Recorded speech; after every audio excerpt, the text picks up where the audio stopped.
अस्सलाम वालेकुम व्यूअर्स, मैं हूं अदीला और आप देख रहे हैं अदीलाज़ ब्यूटी सलोन। ये हमारे क्लाइंट के बाल हैं, बहुत ज़्यादा करली स्पाइरल कर्ल्स हैं इनके हेयर्स में। हेयर की बहुत ज़्यादा डेंसिटी भी है और इन्हें अपने बालों में हेयर रिबाउंडिंग चाहिए।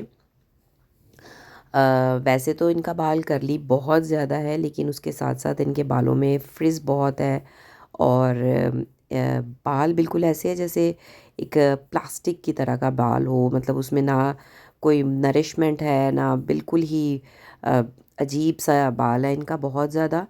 और ये कुछ हार्मोनल डिस्टरबेंस की वजह से भी बाल जो से हैं वो प्लास्टिक की फॉर्म में एक तरह से कन्वर्ट से हो जाते हैं। मतलब उनमें बिल्कुल जान नहीं होती है।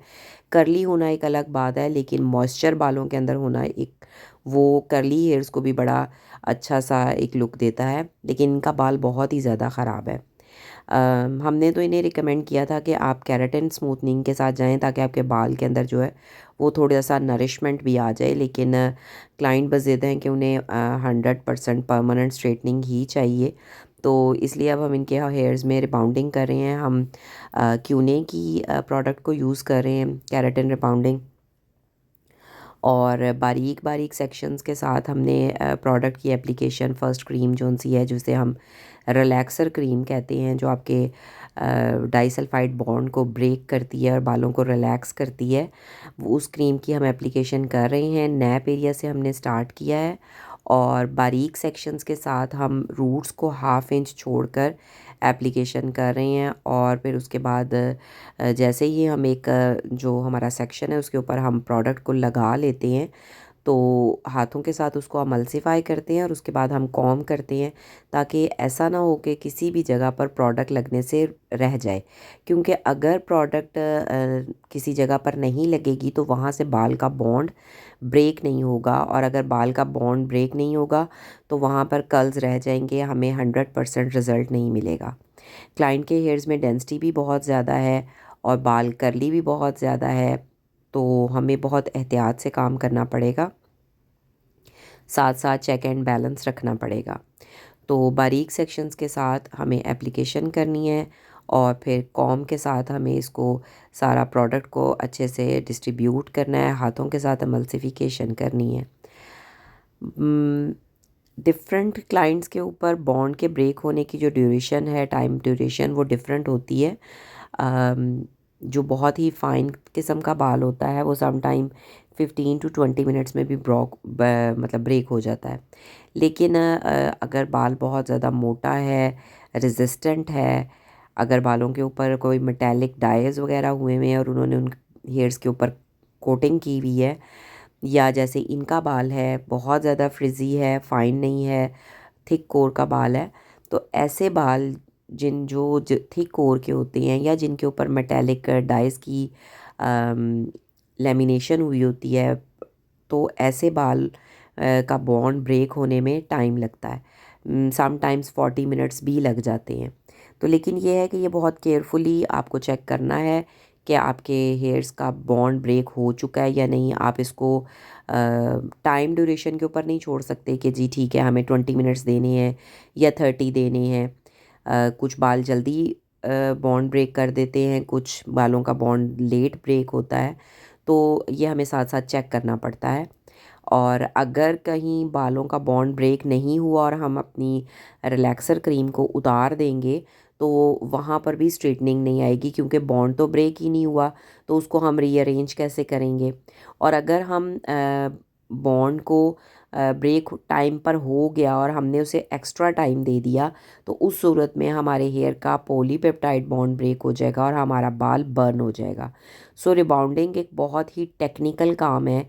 इसे प्रोफेशनली, अगर आपके पास कंप्लीट नॉलेज है, प्रैक्टिस है, आप पहले प्रैक्टिस करें किसी सीनियर के अंडर, उसके बाद ही आप रिबाउंडिंग करें। खाली वीडियोस देख लेने से आप रिबाउंडिंग नहीं कर सकते। इसको आपको प्रॉपर ज़रूरत होती है कि आप मतलब ट्रेनिंग करें, उसके बाद आप इसे प्रोफेशनली परफॉर्म कर सकते हैं। सारे हेयर्स के ऊपर हम फर्स्ट क्रीम की एप्लीकेशन करने के बाद हम इसे छोड़ देंगे और बॉन्ड के ब्रेक होने का वेट करेंगे। और जैसे ही बॉन्ड ब्रेक होगा हम हेयर्स को पानी के साथ, सिंपल पानी के साथ रिंस करेंगे, कोई शैम्पू नहीं करेंगे। तो यहाँ हम अपने हेयर्स को एप्लीकेशन कर चुके हैं पूरे हेयर्स पर। बालों को हमने पूरे तरीके से क्रीम के साथ completely section by section cover कर दिया है। अब हम इसको छोड़ देंगे और वेट करेंगे बॉन्ड के ब्रेक होने का। साथ साथ हमने चेक किया है 40 मिनट्स के बाद इनके हेयर्स में इलास्टिसिटी आ गई है और इनका बॉन्ड ब्रेक हो चुका है। अब ये देखें, आप देख सकते हैं कि हेयर्स इनके इलास्टिसिटी पे है, डबल पे मूव कर रहा है और ब्रेक नहीं हो रहा, लेकिन इलास्टिक बहुत आ गया हेयर्स में। ये आपको इंडिकेट करता है कि आपका बॉन्ड ब्रेक हो चुका है। अब हमने हेयर्स को 100% वाटर के साथ रिंस किया है ताकि क्रीम अच्छे से सारे हेयर्स में से निकल जाए, और ड्रायर के साथ हम बालों को 100% ड्राई करेंगे और उसके बाद हम बारीक सेक्शंस के साथ आयरन करेंगे। तो यहाँ हम आयरनिंग स्टार्ट कर रहे हैं और नैप एरिया से ही आयरनिंग भी स्टार्ट कर रहे हैं। हम बारीक बारीक सेक्शंस लेंगे और रिपीटेशन करेंगे। 7 to 8 टाइम्स रिपीटेशन करते हैं आयरन की। लेकिन इनका बाल चूँकि बहुत ही, मैंने आपको स्टार्टिंग में भी बताया कि बहुत ज़्यादा फ्रिज़ी एंड मतलब प्लास्टिक की तरह का फ़ील दे रहा है। तो मतलब उसके बालों में बिल्कुल भी मॉइस्चर नहीं है, कोई जान सी फ़ील नहीं हो रही है। आयरन करने पर भी बाल 100% आयरनिंग को शो नहीं कर रहा है। तो इन्हें हमें तकरीबन 10 तक पासेस देने पड़ रहे हैं, फिर इनका बाल जौन सा है वो स्ट्रेटनिंग की तरफ आ रहा है।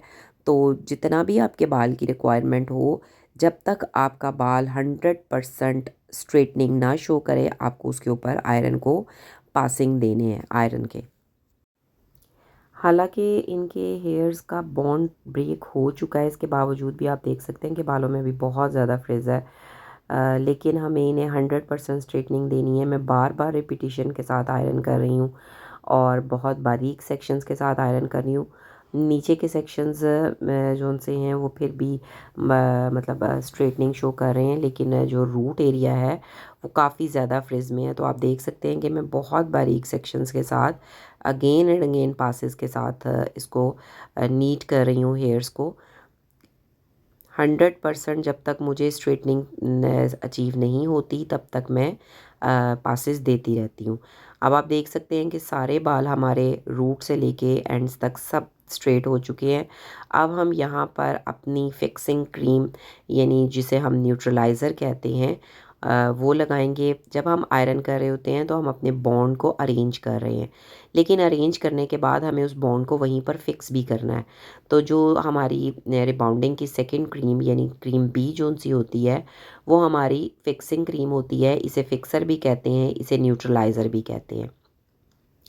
इसे भी हम बारीक बारीक सेक्शंस के साथ रूट से लेके, मतलब रूट से 1/2 इंच ही छोड़ा है हमने, और हाथों के साथ अमल्सीफाई करते हुए से बारीक सेक्शंस के साथ इसे हेयर्स के ऊपर अप्लाई कर रहे हैं, साथ साथ कॉम कर रहे हैं ताकि प्रोडक्ट हर जगह पर प्रॉपरली डिस्ट्रीब्यूट हो और हमारा बाल अच्छे से फिक्सिंग की तरफ जाए। तो पूरे हेयर्स में हम इसको अप्लाई करने के बाद 20 मिनट्स का टाइम देंगे, क्योंकि इनके बाल के बॉन्ड को ब्रेक होने में 40 मिनट्स लगे थे।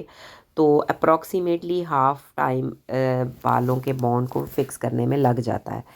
तो यहाँ हम 20 मिनट्स इन्हें देंगे फिक्सिंग के लिए। मैं साथ साथ कॉम कर रही हूँ एप्लीकेशन के बाद, और ताकि बालों में अच्छे से हर तरफ से क्रीम जो सी है वो डिस्ट्रीब्यूट हो जाए और पेनेट्रेट हो जाए इसके हेयर्स के अंदर। सारे हेयर्स को जब हम लगा लेंगे क्रीम, तो उसके बाद हम वेट करेंगे फॉर 20 मिनट्स।